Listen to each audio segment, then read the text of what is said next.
The only image I can conjure up is he's standing in the shower, asleep like a horse in a stall.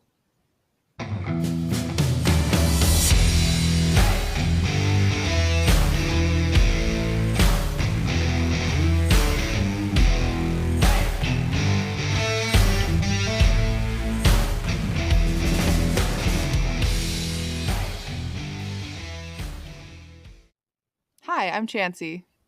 And I'm Lila. And this is for Criming Out Loud. Today, to start off our episode, I'm bringing you a story from weeks ago. Actually, by the time this releases, nigh a month ago. But I thought it was an interesting one.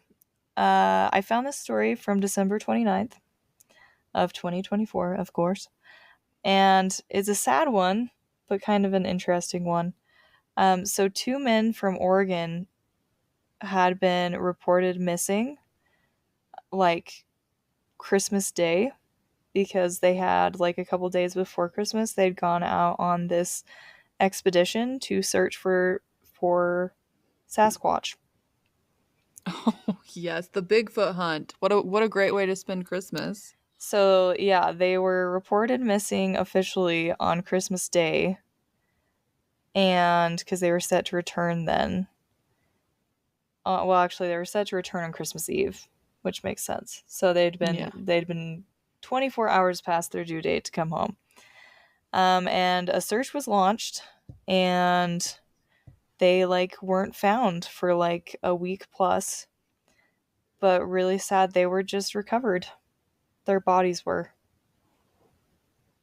They, like, didn't make it. Did Sasquatch kill them? No. They literally froze to death out there. Did they just get lost out there and they just froze? They don't know. They just know that they didn't make it home, and they froze to death on their search for Sasquatch. And, like, they said that, like, the area that they were searching was, like, difficult terrain and obviously really harsh weather conditions. But yeah, I just was like, that is really, really sad. What a thing to die for. Family, like, yeah. And he, like, the men, they were, like, 37 and 59. So I'm sure they had families and stuff. Yeah, that's sad. It was really sad. But I was like, also, like, they were searching for Sasquatch. Like, they committed to that, like, with their whole life. They really did. With their whole heart. So that's really wild. That is a crazy story. And as part of this, I also found out that in the county they lived in Oregon, Skamania, I want to say. Never tried to pronounce it before, but that's what it looks like. That actually harming Bigfoot, if you find him, is actually punishable by a $1,000 fine and can include jail time. So the story here is for anybody that lives in Skamania County in Oregon, don't go on a Bigfoot hunt because you could actually end up in jail for it. They are believers in the Bigfoot. And so were the 2 men that staked their lives on the search for him. So kind of sad and wild. But stranger things have happened, really. Poor guys. Anyways. Okay. There you go. What an interesting start. Sasquatch hunting and all that stuff. This has nothing to do with that, my story today. But it does sort of have to do with it in that the person that is the center, the victim of this crime, she was a backpacker. She did like to do that. So maybe she believed in Sasquatch too. I doubt it. I don't know that this is a fact. So if I'm wrong, someone can correct me. But I feel like Bigfoot is kind of an American thing. And my story is not about American people. So oh, really? There you go. I don't know. I do feel like I've only heard I live in America, so I would have only heard about it here. But I don't feel like, well, because he's also known to have been in Canada though, so I don't know. I think maybe Canadians maybe it's like a North American kind thing. of, but yeah. I mean, like, I've heard of Yetis and stuff, but it's always from American people in other places, like going other countries. Like the Yeti is like a thing that... Anyways, whatever. My my story today does not involve any mystical beings like Yetis or Sasquatches. But today we're talking about the murder of Grace Millane. So let's dive into what happened to Grace Millane. To set up the scene, here's some background information on Grace. She was from Wickford, Essex, in the UK.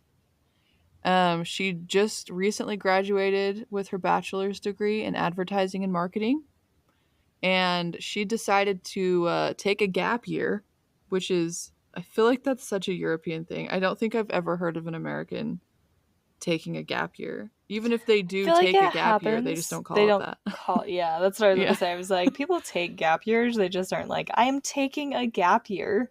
It's like, let Yeah. me announce it. This is my gap year. Yeah, anyways, she decided to do that, and she did what everybody wanted to do after they graduated college, and she decided to travel the world. She was going to go on a backpacking trip, and it was going to take her 2 months. She was going to do a tour of some countries in South America, and then in New Zealand, she was going to do a couple weeks, and then she was going to head back home and start real life. And so on November 20th of 2018, that's where our story takes place.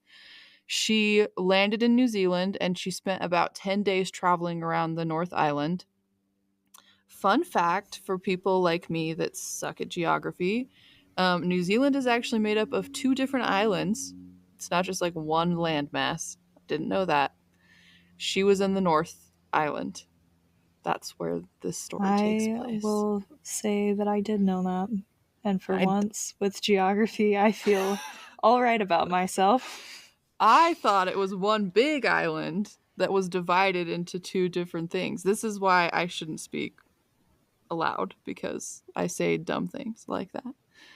But yes, she was just backpacking around and living her life. And then on November 30th, she ended up in Auckland, which is not backpacking. She was going to just hang in the city for a little bit, and she was going to stay there for a few days before she continued on her trip. So on December 1st, after she'd been in Auckland for a couple days, she was seen in Victoria Street at 9 p.m. and we'll find out why, but she was walking around in Auckland. And that's when she was last seen, it was about 10 o'clock, 9:45 on the night of December 1st. And it was her birthday. So that's a real bummer. Um just like technically I think she went missing the day after her birthday, but it all kind of meshes together. So, it was her birthday, and her parents, they sent her like birthday wishes, and they were texting her and just like whatever, and she wasn't responding. And so they became like really concerned that something was wrong, because that didn't seem right, especially on her birthday, for her to not respond to them. So they weren't really sure what was going on, and it took them 3 days to report her missing. And I'm just gonna play devil's advocate right from the bat on that one. Like, 3 days seems like a long time, but when you think about where she was and what she was doing, like, maybe not. Maybe it wasn't too long. Like, she was halfway across the world. She was backpacking in random places and traveling, and it was probably like her parents were probably just like, maybe she has spotty cell reception, or like whatever. You'd be worried, but you'd be like, okay, like maybe she just can't get to the phone, or maybe she broke her phone or whatever. You wouldn't jump to the conclusion that she's That like in something bad had trouble. happened. Yeah. Yeah. But after 3 days, obviously, you'd be like, okay, we're just going to make sure. We're going to report her missing and get her found and make sure everything's okay. And unfortunately, everything was not okay. So that's the bummer in these cases with like when you just don't know. I'm the kind of person, my anxiety is like, I don't care if they're alive and well and just ignoring my phone calls. I'm going to call the police to make sure that they're okay, because that's just like what I need to stay sane. But I totally understand her parents just being like, she is an independent person and I'm gonna she's give her the traveling, and space. it's Yeah. a it's a hassle to call Auckland police in a country halfway across the world and be like, hey, I need a welfare check on my daughter. That's not something police are gonna like really respond to.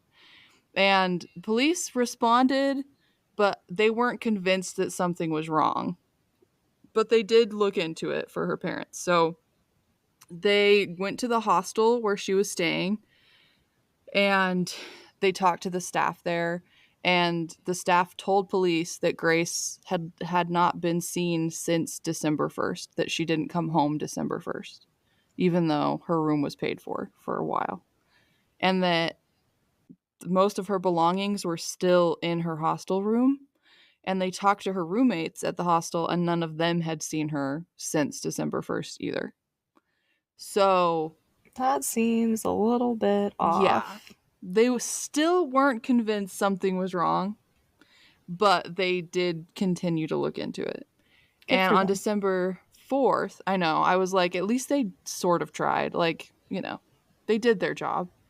Um, on December 4th, they had at this point tracked down enough CCTV footage to at least track her whereabouts, sort of, for the night. And so they released a photograph that they'd taken, like a screenshot from the CCTV footage. And it showed her wearing a black baseball cap as she walked. And police just asked the public, like, has anybody seen this woman? Anybody seen her around?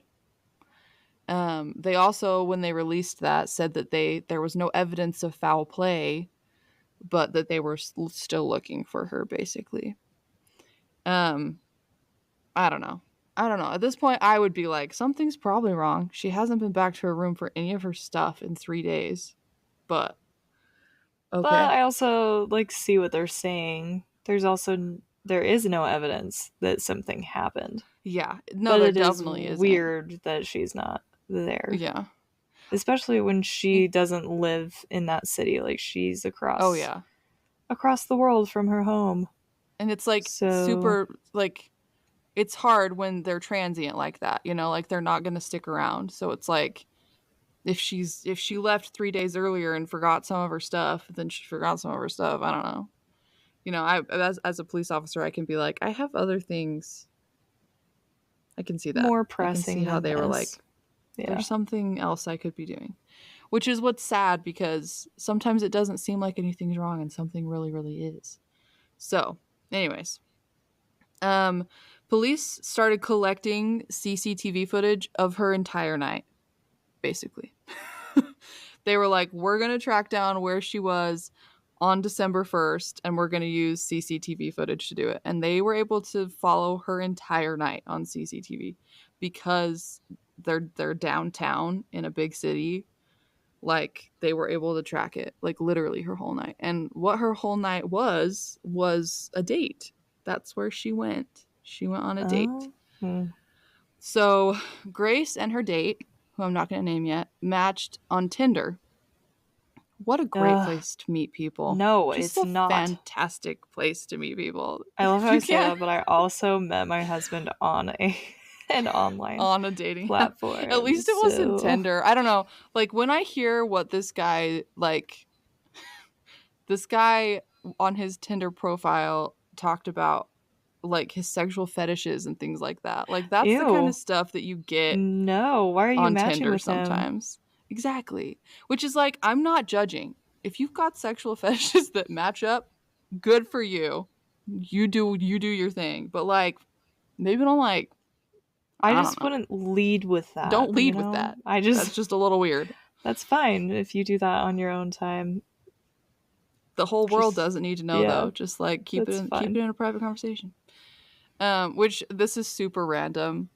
But this reminded me, there are these two guys that they take people's, like, horrible Tinder conversations that they have with people, the like Tinder messages, Mhm, yeah. and they turn them into these ridiculous songs, and Oh it's no. like the funniest, The stupidest funny thing worst I've thing ever. ever seen in my life. Some of them are so traumatizing. Speaking of sexual fetishes, I watched one. I'm not going to say it, but you should go find them. I'll tell you what they're called if you want to go look it up. They have a whole series. They're called Lewky. It's just one word, Lewky. Lewky 9945. Um, they're super weird, but their videos make me laugh. Anyways, they have a whole series on Tinder messages, and there was one in there where this guy asked this girl to do something outlandish in a Tinder text that I was Oh just boy. like, the Okay. the nerve some people have to Good just say balls. things. Anyways, this seems like this guy was one of those guys that just kind of led with the stuff that maybe doesn't need to be led with. So, No finesse. none of it.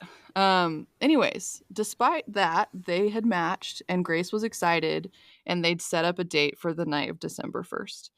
And before meeting up with Grace, police were able to find this man on CCTV footage, and he had stopped at his local bar and he'd had about 4 beers and half an hour before he went to Gee, meet with her. that And is some I'm yeah, pre-gaming. he did some pre-gaming. He probably wasn't drunk, but still that's a lot of alcohol pre-date because they drink a lot on the date too. So by the end of the Oh. night, I wouldn't Oh. say that either of them are He's super got a lot sober. of. Yeah, okay. So, anyways, meanwhile, while he's drinking his first 4 beers of the night, Grace has arrived early at their predetermined meetup spot, which is at the base of Sky Tower, which is some sort of something. I'm sure somebody in Auckland knows of it. It's a pretty What big I'm place. talking It's about, well but known. it's not me. Yeah. I don't know what it is. But she was meeting up with him like outside of that building. It's a pretty big building. I saw pictures. And it was almost Christmas time, so there were Christmas trees up. And in the CCTV footage, she's seen like taking pictures of the Christmas trees and whatever. And eventually, like her date showed up. And honestly, she picked a good spot. Like it's a very public spot. It's There's lots of people public. around. It's well lit. Yeah. It's like the Okay. exact kind of place that you'd pick to meet some strange Tinder dude with a weird Yeah. Tinder profile on a first date. Yeah. And like I said, they're on camera the entire night. Like the whole night. So, she picked a good spot to meet him. And when he arrived, they like recognized each other. He gave her a hug, whatever.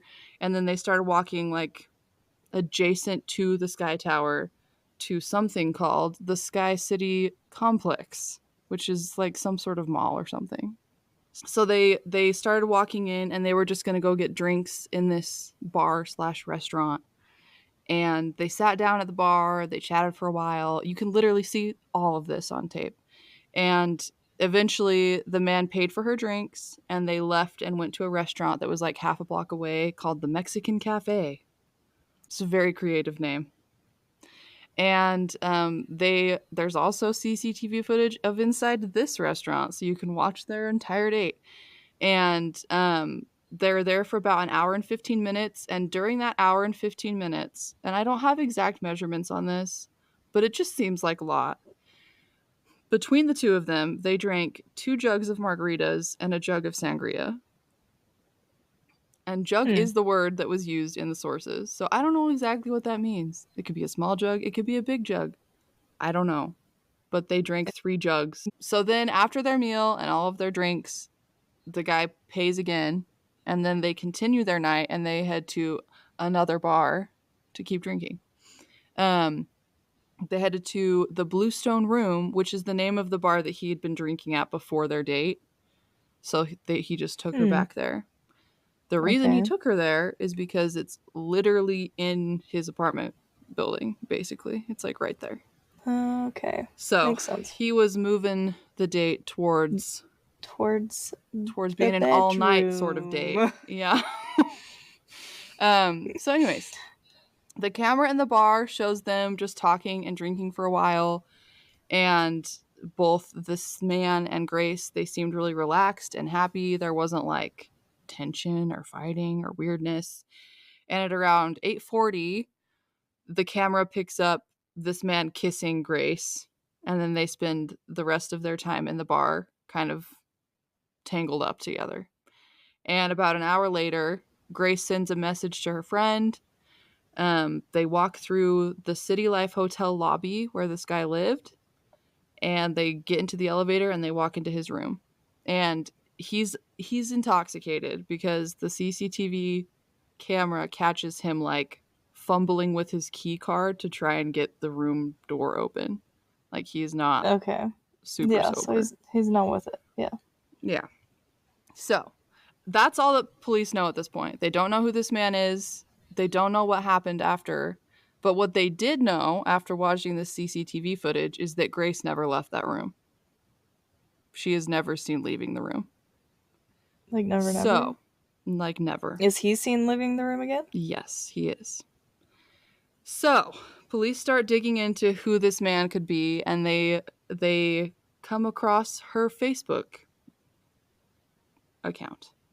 And there was a Facebook message left by a man named Jesse Kempson, and he left a message that said beautiful, very radiant at 9:30 p.m. while Grace had been on a date with her unknown man. So they kind of were like, maybe this is the guy. Like, maybe this guy is the one that left the message. They were on a date together at the same time that this message was sent. The guy that was in the CCTV footage was on his phone around that same time. So they were just like, let's give it a shot. So they bring him in and they speak to him, and he confirms that he was Grace's date. And he said, but we parted ways at 10 p.m. and he hasn't seen her since. Lies. She never left. Seems like that's a lie because they watched you take her into your room. So immediately, police are like, you're a person of interest. Faux show. Faux show. You a So, liar. you a liar, sir. Anyway, so back home, her family is getting more and more concerned because they still don't know anything. And it's not like her, it's not like Grace to be radio silent. She'd been sending them like daily photos and messages about her trip. And those had stopped on December 1st. So they assumed that something bad had happened. And they were like 11,000 miles away, which is not helpful in trying to figure out what's going on. Sucks. So her brothers, Michael and Declan, started posting on social media and trying to spread the word that way that she was missing to try and get help. And her dad decided to fly in from the UK to help with the search. And so as soon as he landed, basically like immediately, he went to police and police had him go to the media. And he went to the media and basically just said, if you have any information, please come forward. Please help us find her. Some people came forward about sightings of Grace, but none of them turned out to be her because they were all after she disappeared and she had not left that apartment alive. So police continued to focus on Jesse and the City Life Hotel, and they ended up searching his apartment. It's like he's living at this hotel. I don't know how things work in New Zealand. Sometimes in the sources they called it an apartment, sometimes they called it a room. I have no idea what's happening. Maybe it's like one of those long-term stay hotels. I have no idea. But he was living in this hotel. But they searched his apartment and they got more CCTV footage, not just of that night, but of the nights and days after she disappeared. And what they found, whatever they found, made them pretty sure that Grace was no longer alive. So, on December 8th, they seized Jesse's vehicle and they arrested Jesse as part of the case. And they were like full on treating it as a murder investigation now, even though they didn't know where she was. But they didn't have to wait for long because the next day on December 9th at 4 p.m., they were able to find her body. And it's in an area that I'm going to try to pronounce. So everybody bear with me. It's in an area called Waitokere Ranges. Yeah, that's my New Zealand pronunciation for you. So they were able to find her body, and it was never, this is just my opinion, It was never stated in a source. But I don't think it's a coincidence that right after they arrested him, they were able to find her body. I think he was scared and he cracked as soon as they had him in a chair in front of them, and that he told them everything. And so they, like, immediately upon finding her body, they were interested in two specific items. They were looking for a shovel and they were looking for a rental car that he'd used. And they, like, went to the public to get help with both things. They were like, we're looking for a shovel that he dumped somewhere. Please help us find it. And what's wild is that the public found it. I don't know if I've ever heard of the Whoa. public finding a murder weapon before. They came I in don't think clutch on this one. it wasn't a murder weapon probably, but still. They found it. It was like probably like 4 days later, but police had been searching for it. They'd gone back to where they'd found Grace's body and searched in the area around it, and they hadn't found anything. And then the public was like, hey, we found this shovel. It might be it. And it was. Could be. So Could be. that was pretty crazy. And then just a few days after that, they were able to locate the rental car that Jesse had used.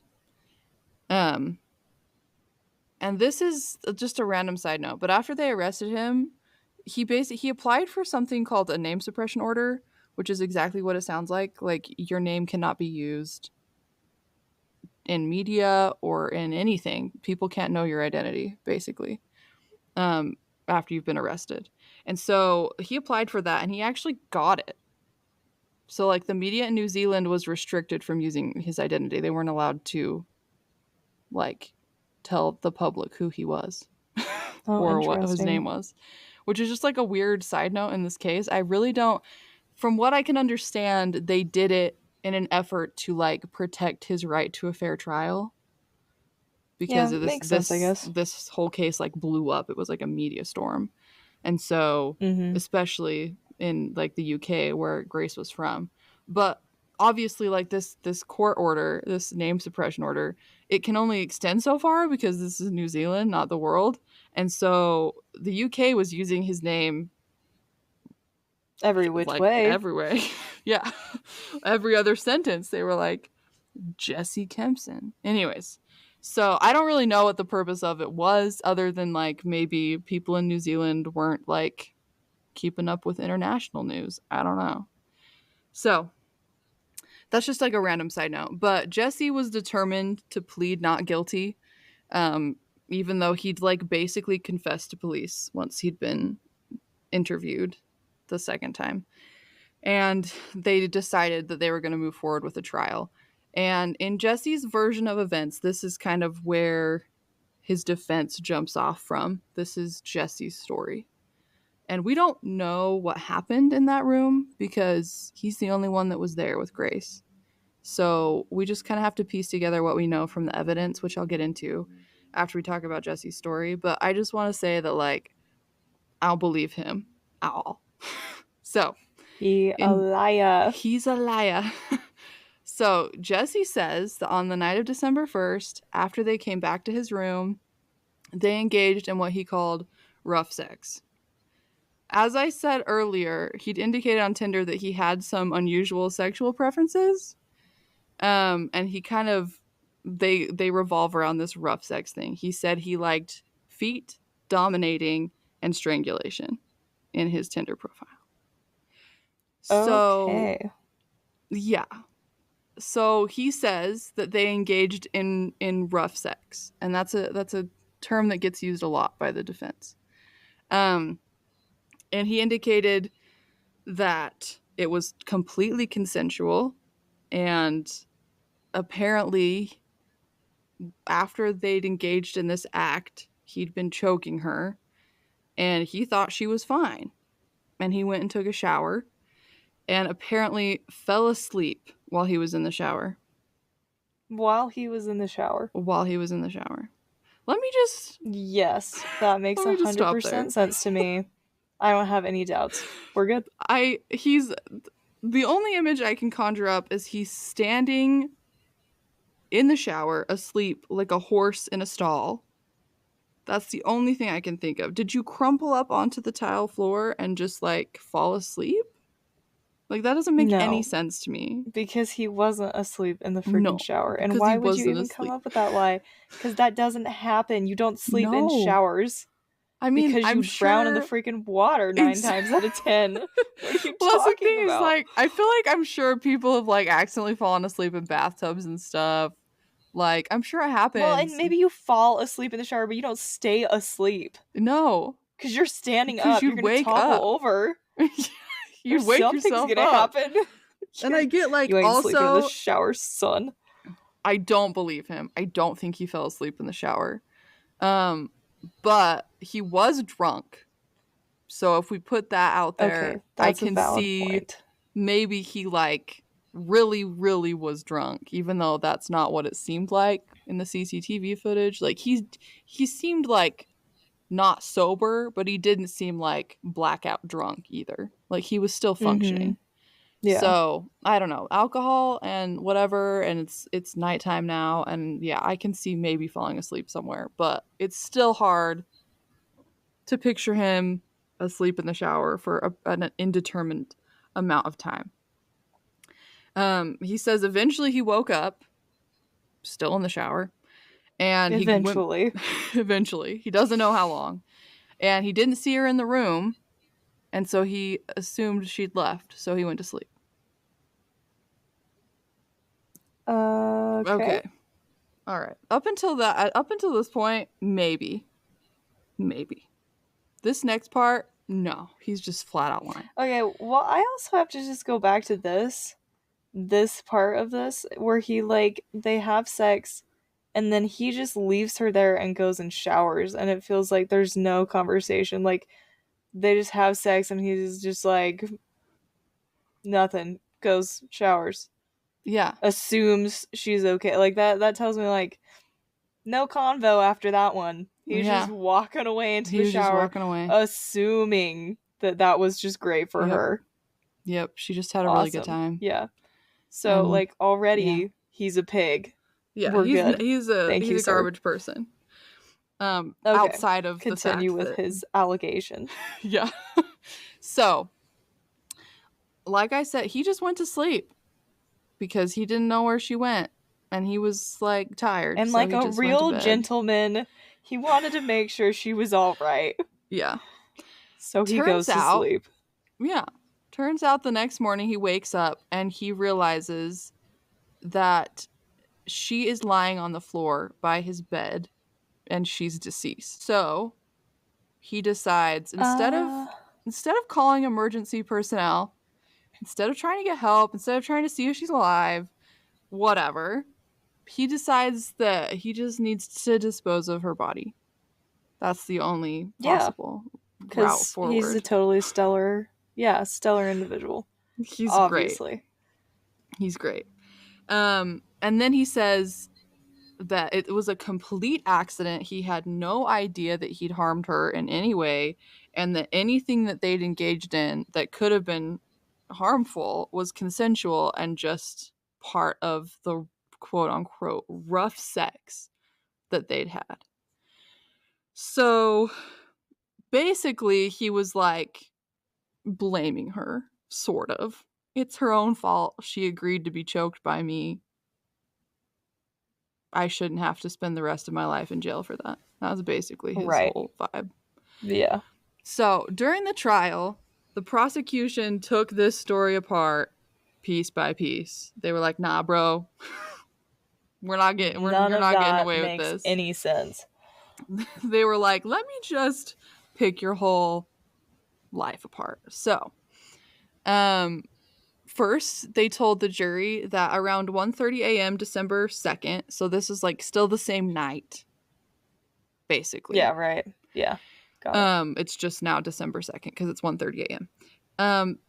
Jesse's search history shows that he searched the terms hottest fire and Waitokere ranges. Sorry, I really can't say that word. When you look at how it's spelled, it's like Waitake ear. So Okay. it's fine. I believe you. Waitokere ranges. So he looked up hottest fire and Waitakere ranges, which is the location where they ended up finding her body. So that's That's not great. pretty damning. It's not good. Not only did those internet searches show that she was probably already dead at 1:30 a.m., they also showed a complete lack of remorse for the fact that he'd killed her, and that he was basically trying to do everything he could to conceal, like he was going to do anything he could to conceal the fact that he'd killed her. He wasn't going to own up to his actions. So that Yeah. doesn't put him in a great position already with the jury. He never called emergency services. To me, that's Yeah. like, that's the first thing you do. Even if what he said is true, 100%, he didn't know he killed her, whatever. And you wake up the next morning and she's dead. You call emergency services just to make sure. Just to make sure. If you actually cared that you'd just done that to another human being, that's what you'd do. No, He like clearly my didn't. vibe is this man is just a complete douche canoe. Oh yeah. So he was far more concerned with his life Yeah. being in jail. So Yeah. It's great. It's great. He also, at around the same time, while she was lying dead in his room, he got on a pornography site and watched videos. oh my gosh. That's not even the worst Ew. part. That's not even the worst part. No, don't. Maybe don't finish it then. I'm sorry. I'm sorry, everybody, but you have to know because this guy is horrible. He then took intimate photographs of Grace's dead body and posed her for those shots. I'm gonna lose my mind. I Yeah. think I just lost my mind. I think I vomited in my That mouth. is disgusting. He's literally the grossest human ever. And it still gets worse. Like everything he does, it's worse on top of worse.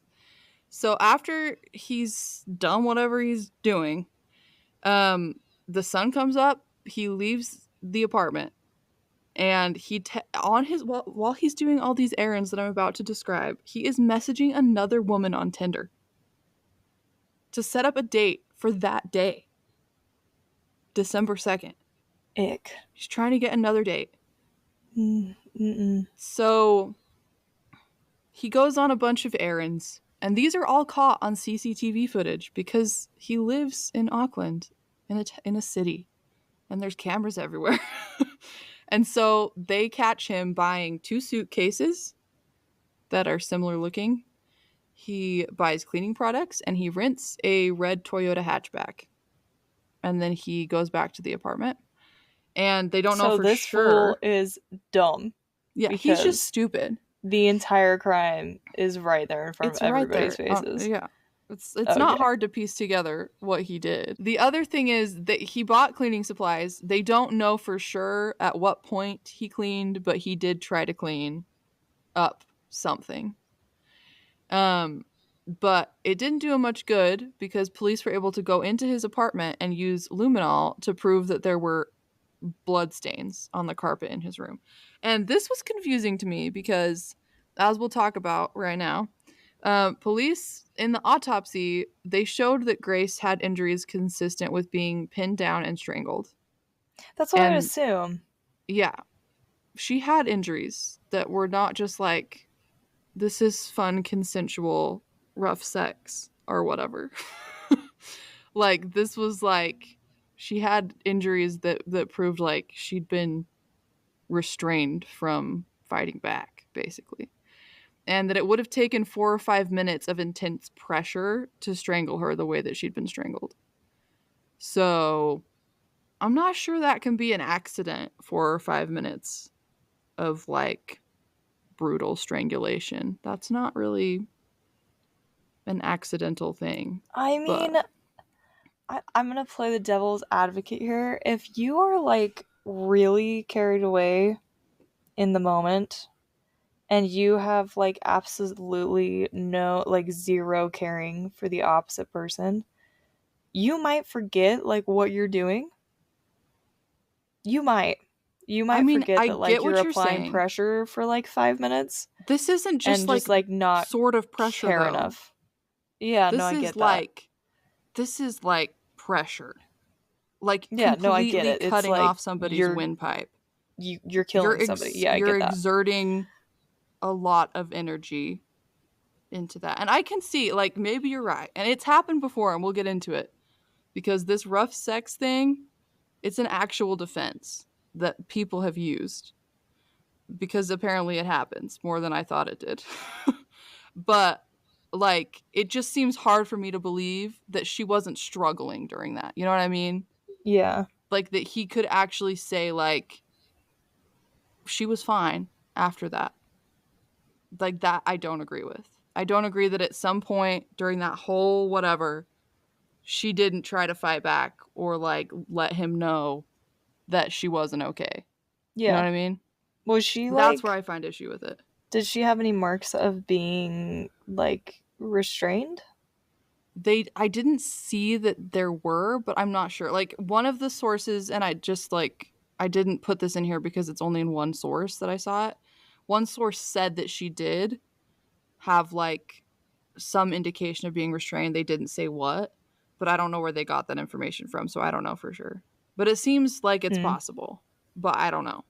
Okay. Just based on, like, his whole dominating strangulation thing, and I, like, it seems like it could be, but they didn't find or mention any sort of, like, restraints. Okay. So I don't know. The other thing is, like, they, like I said, they found blood stains, right?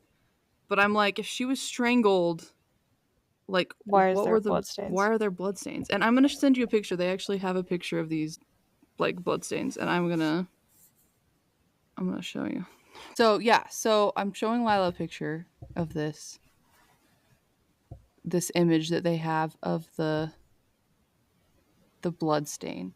And obviously, like, in this picture, it's like a picture of carpet, and it's like luminol, so it kind of looks like black light, Yeah. the blood stain. But it's not a This small is blood right stain.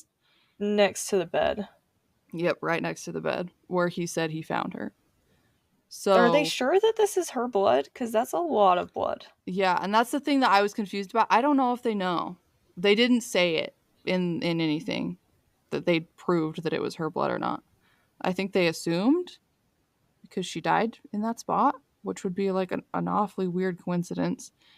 The only thing I can think of, and this is going to be gruesome, so just just a warning to maybe skip ahead a few seconds if you just don't want to hear this part. This is just a theory of mine, and it's a little bit morbid. So, what he does to get her out of his apartment unseen is that he puts her into two different suitcases. Oh my gosh. So, I think that's what that blood stain is. I think that they were trying to have some discretion when they talked about it in the trial.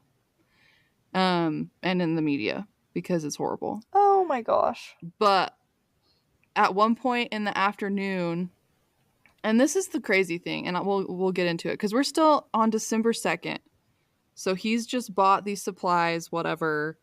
Like, she's still in his apartment. Her body is still in his apartment. He doesn't get rid of her body, move her body from his apartment until December 3rd.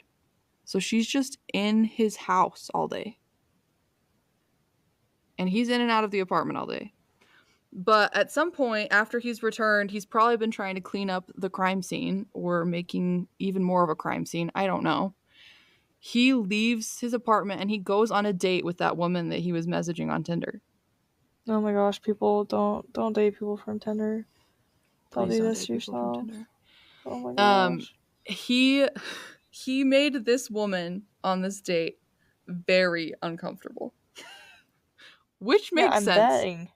because Yeah. he just murdered somebody. But he just, like, didn't he didn't have any chill. He was talking about weird things the whole time. He told her just randomly that he had friends who were police and that he knew that if you buried a body deep enough, like at least 4 feet under the ground, a dog wouldn't be able to smell it.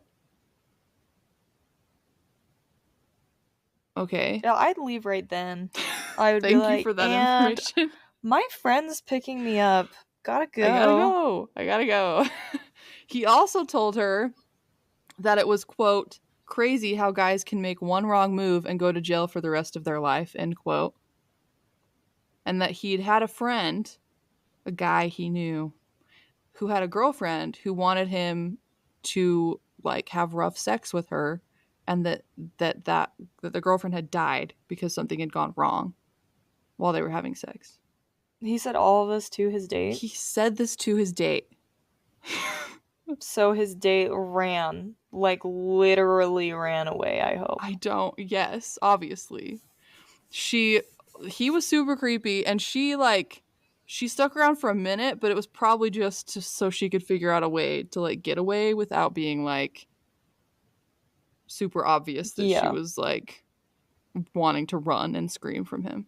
So, yeah, she came forward after he gets arrested, and she was like, there's this guy, and I think it's the same guy, and he did this really weird stuff on a date with me. So, yeah. And she wouldn't be the only woman to come forward. But we'll get into that later. So, later that day, it's like 5:45 p.m. on December 2nd.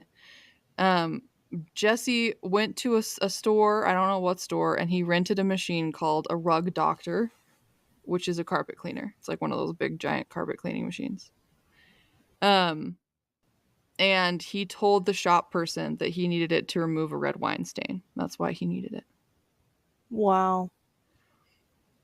He needed it to Wow. remove a red stain, sure, sir, but not a red wine stain. Um, and then after that was all done, he like he parked his rented car outside the hotel where he was staying. He grabbed one of those little trolleys from the lobby, and he took it upstairs, and he took it into his room. And then a few minutes later, I don't know how many minutes later, he came back out of his room with the trolley that now had 2 suitcases on it, and loaded those cases into her rental car, into the rental car. And then he didn't get rid of her body. He just parked the rental car in a parking lot overnight. He just left her body in his What the car. heck? And then the next morning, it was like 6:15 a.m. on December 3rd. He left the hotel, got into the rental car. He went to a store to buy a shovel, and then he left town. And he thought he was a sly dog. He thought he was so He sly. thought that he just got away with that whole thing, and yet the whole thing was literally caught on footage. Yeah, like they saw, like they had footage of him buying the shovel and buying the suitcases and buying the cleaning supplies and the rug doctor. Like there was no way he was going to get away with it, and yet he stuck to his defense so hard. And this is one of those trials that I hate because I feel like whoever the defense attorney was in this case was a real garbage human, because their whole defense was basically just victim blaming. Like it was Grace's fault because she'd consensually agreed to be part of this rough sex that he had like taken part in.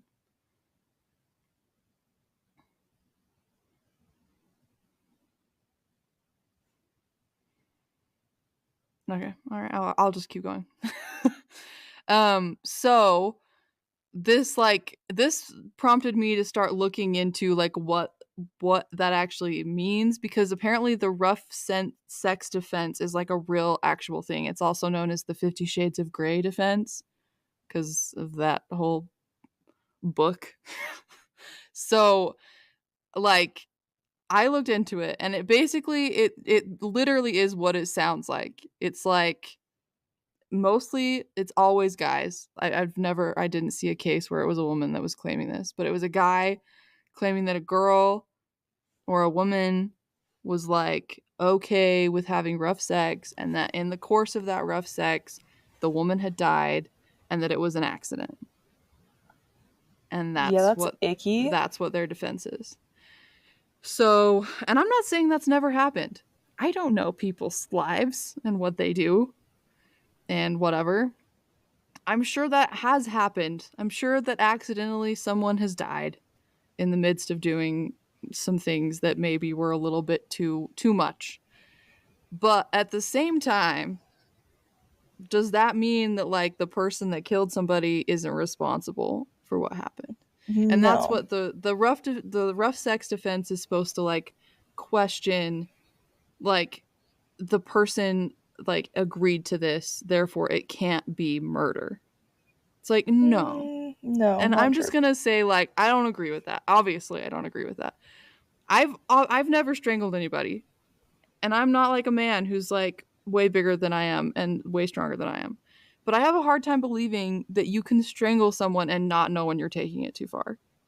Like, Oh no, I think you would know. I don't you know would though. I know. think I can't speak to people's sex lives, so I don't know. Yeah, and I'm sure that there's I a guess I certain really amount of can't say. like there's a certain amount of things like there's role playing and like acting like you know what I mean? Like there's things and I can see how lines get crossed. But can I just say this? Like if you're doing something that's so rough that somebody can actually die as a result, don't do that thing. Have some personal responsibility for your actions. Like if that is an outcome that's a possibility in what you're doing, even if it's not in a sexual scenario, just in any scenario, just don't do that thing to another person. That's just not smart. Yeah. If it's Or you, like care enough about the person that you're like let's be safe about communicating it. during the Yeah. sexual. Yeah, there needs to be, yeah. There's a thing called So, safe words, man. Everybody's heard of a safe word, even if they've that never had rough sex. It's not the woman's fault no. if Of she course not. dies as a result of a man No, taking it too far, because you just should because never she was be okay going with it that initially. intense. Yeah, because there's still lines like that need to be. Like, ain't nobody signing up for Yeah, death. it's like There just is not because I was sex good enough to make that worth it. just because somebody's okay with you like choking them a little bit does not mean that they're okay with you murdering them and doing weird things after you're dead. That's not that's not it. That's not a thing I consented to. So, yeah.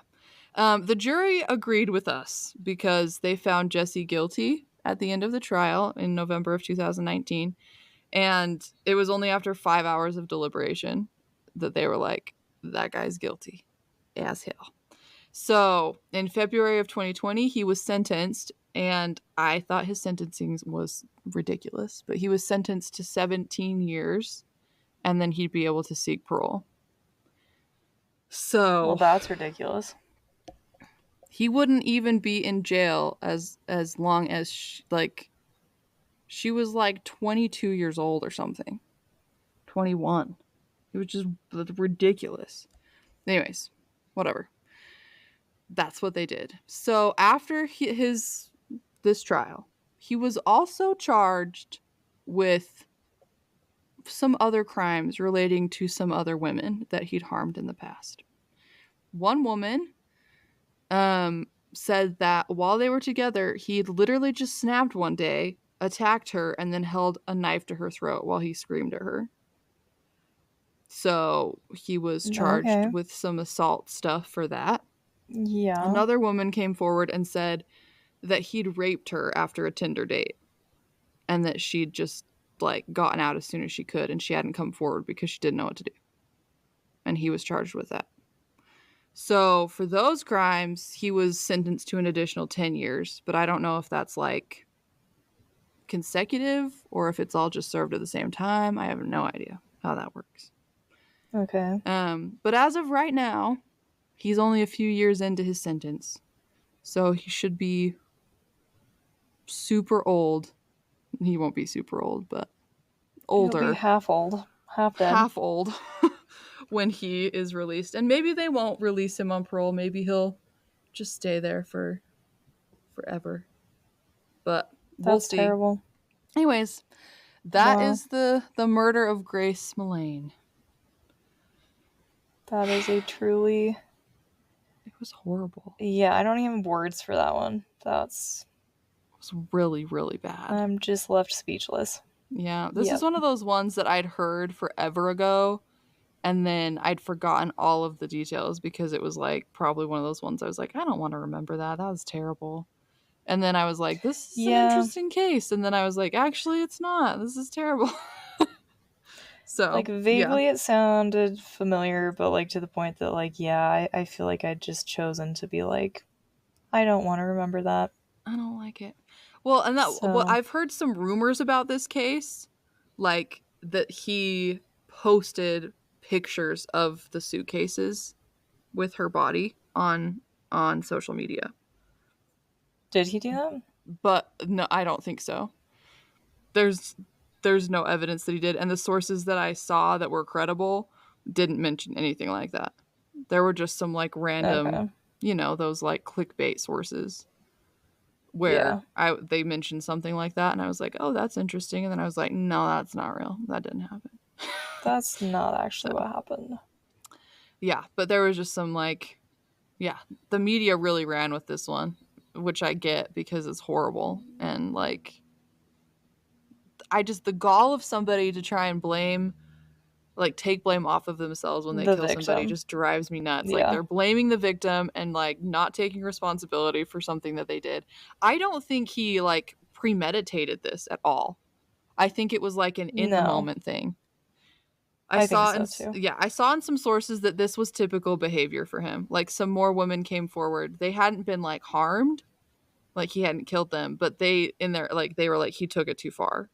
And he did like strangulation, but like they didn't die, if that makes sense. Yeah. So, like I think that just in the moment he just snapped and it just happened, and then instead of taking responsibility for it, he did everything he could to cover it up, but he was To dumb. cover it up. So it And didn't he work, didn't feel bad about it at all. which is nice for us. Obviously. So, So, I'm glad that there was some justice there for Grace. yeah. Anyways, tip of the week. Um this is just a suggestion to all the people out there. Maybe don't have rough sex with strangers. Yeah. Maybe wait till you're like in a committed place with a person and you really trust them to go there. If Yeah. that's something you want Yeah. to do. And you know that they care about you and aren't Yeah. just gonna... Yeah. That's my tip of the week. Agreed. Also, like just like avoid people that give you bad vibes. I think that just Take goes with the territory take here. Tinder with a grain of salt. Grain of salt. So, Maybe don't tender. Maybe don't do it. I don't know. It's up to you. Anyways, that's our story this week, everybody.